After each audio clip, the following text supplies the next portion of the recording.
La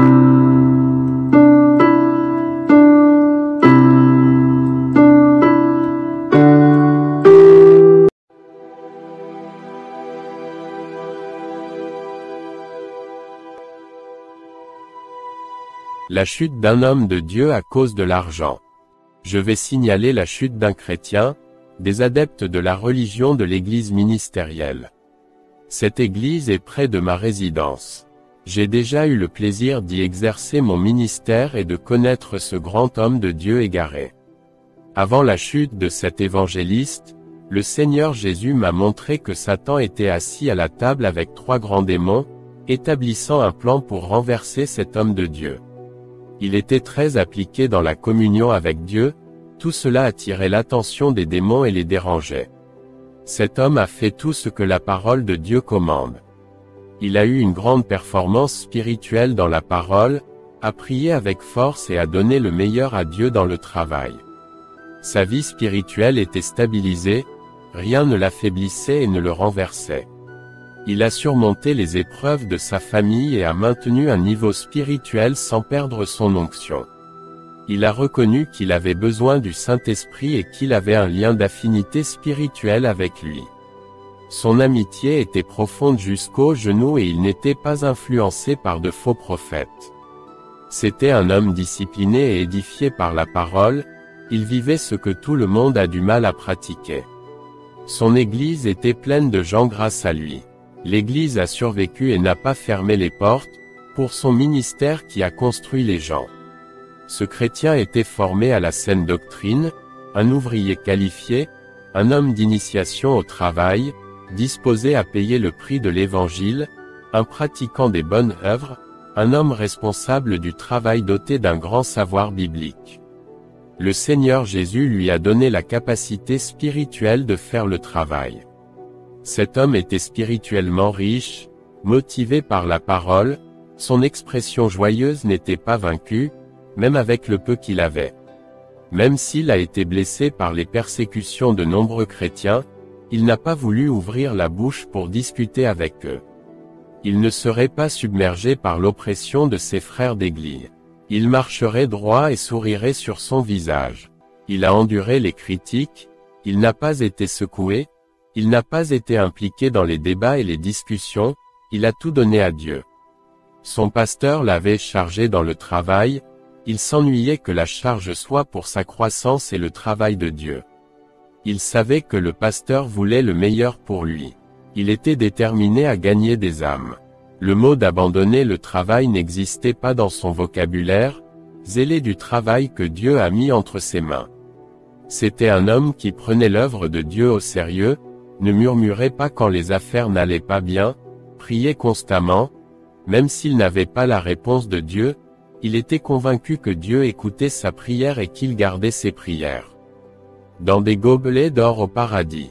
Et même s'il était dans de grandes épreuves chez lui, sans argent ni travail, il savait que le Seigneur Jésus ne l'avait jamais abandonné. Son but était le royaume de Dieu, un grand soldat du ciel persistant, ne se souciait pas des fonctions et incitait de nombreux frères à résister aux péchés et aux épreuves. C'était un guerrier spirituel, un homme qui, non seulement aimait acquérir des connaissances, mais il aimait aussi la pratique biblique, une théorie qu'il n'a pas servie. La parole de Dieu devait être transformée en action, vécue et pratiquée à la perfection. Il était participatif et très actif dans le travail, conscient du fait que Dieu avait envoyé un ange pour le protéger et lui donner la sécurité, même sans voir cet ange, sa foi savait qu'il était à ses côtés. Il voyait par la foi, avait du courage et de l'attitude dans le travail, travaillait avec satisfaction, travaillait qualifié par Dieu, digne d'un bon travail. Sa capacité venait de Dieu, il était un homme formé par le Saint-Esprit. Son travail avait de l'efficacité. Il produisit les effets souhaités par Dieu. Cela a plu à ce monsieur dans tous les sens, un homme efficace dans tout ce qu'il a fait pour Dieu. Son exemple de comportement a incité tout le monde à vouloir l'imiter. Il avait la maîtrise de soi, il ne s'emportait pas avec les insultes et les situations adverses, il restait calme et serein, Il acceptait la correction pour améliorer son comportement, il s'évaluait et s'auto-examinait pour voir si ses performances spirituelles augmentaient. Il était soumis à Dieu et à son pasteur, ne laissait pas son ego grandir et ne voulait pas être plus grand que quiconque. Même s'il était au chômage, il restait fidèle. Un jour, une église envoya une invitation à sa femme. Elle était heureuse et invita son mari. Il alla voir son pasteur pour demander la permission d'exercer son ministère dans cette église. Lorsqu'il avait terminé son ministère, le pasteur qui l'avait invité l'offrit $4000. Il n'a pas voulu accepter, mais sa femme lui dit d'accepter parce qu'il n'avait pas de travail. Il avait accepté l'argent à cause de sa femme. Cette même église, qui envoya une invitation une seconde fois, lui offrit de l'argent. Il ne voulait pas l'accepter. Mais le pasteur insista pour qu'il le prenne et lui dit de penser à ses enfants. L'église lui envoya une troisième invitation. Il ne voulait pas y aller car il ne voulait plus recevoir d'argent. Sa femme déclara qu'il n'avait pas le choix, il devrait l'accepter pour le bien de sa famille. Grâce à cette église, il est devenu bien connu dans la région et a commencé à exercer son ministère dans plusieurs églises. Ses dépenses ont coûté $10 000. Cet évangéliste n'avait plus le temps d'aider son pasteur, son emploi du temps était complet et il commençait à perdre le plaisir de servir Dieu par amour, il ne priait plus. Dans la vision sur Satan et les 3 principaux démons, je vis qu'ils célébraient la chute de cet évangéliste.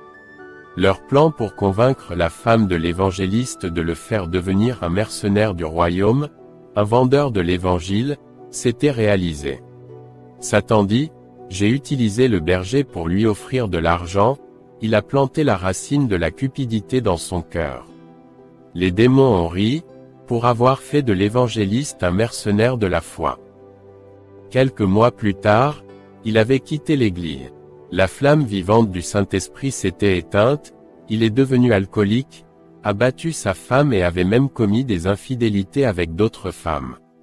Sa femme priait dans l'église où son mari était en réunion, demandant à Dieu de le ramener.